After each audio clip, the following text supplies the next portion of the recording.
Mesdames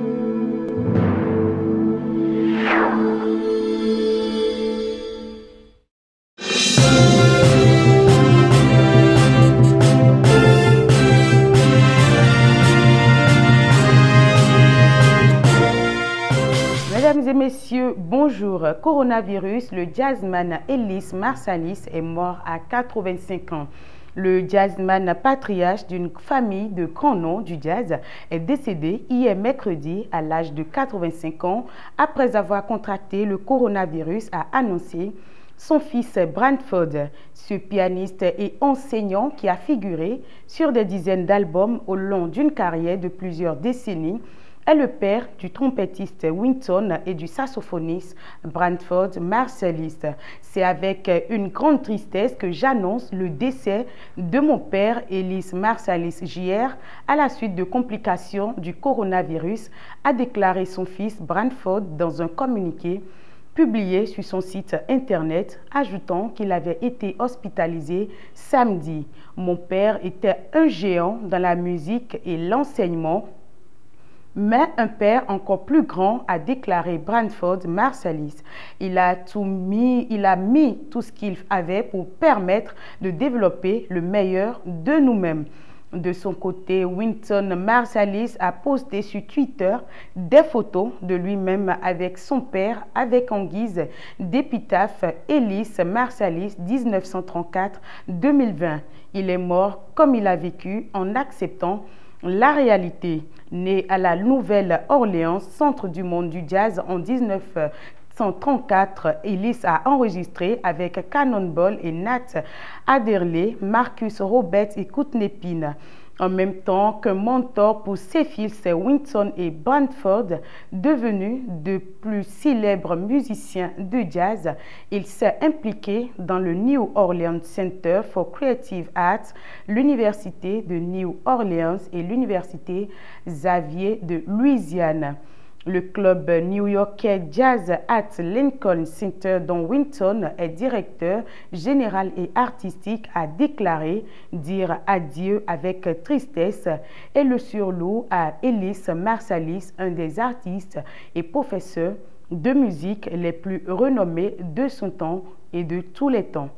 Édition 2020 des REPIAB, le processus de la sélection des encadres culturels lancé. L'association Art, Culture et Tourisme sans frontières lance l'appel à candidature des films pour le compte de la 9e édition des REPIAB qui aura lieu du 19 au 25 novembre 2020 à Parakou.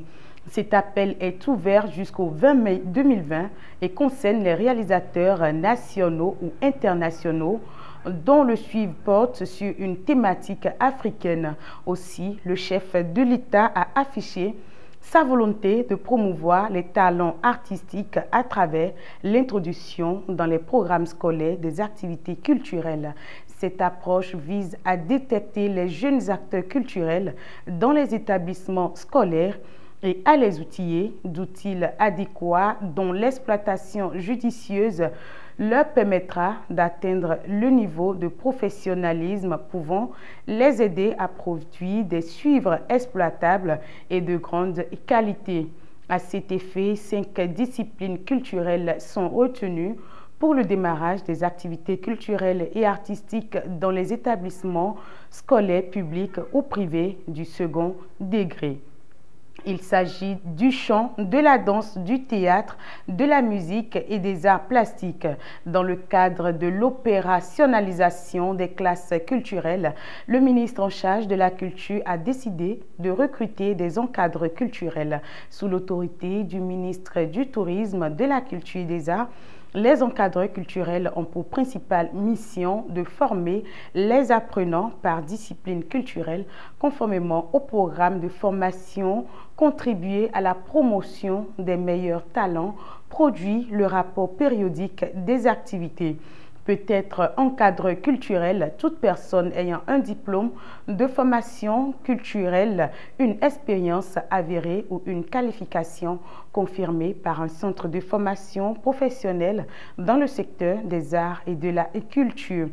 Pour être sélectionné en qualité d'encadre culturel, il faut être de nationalité béninoise, jouir de ses droits civiques, avoir une bonne moralité, maîtriser le français, avoir une bonne aptitude oratoire, être immédiatement disponible, la preuve des expériences, un cartable rabat. Les dossiers de candidature rédigés vendredi dernier peuvent être déposés dans les directions départementales du tourisme, de la culture et des arts et au secrétariat de la personne responsable des marchés publics du ministère du Tourisme et de la Culture et des Arts, 6 à l'entrée principale du ministère, avenue Jean-Paul II. Les candidats ayant déposé leur dossier en 2018 dans le cadre de la sélection des encadreurs ne seront pas concernés par le présent avis.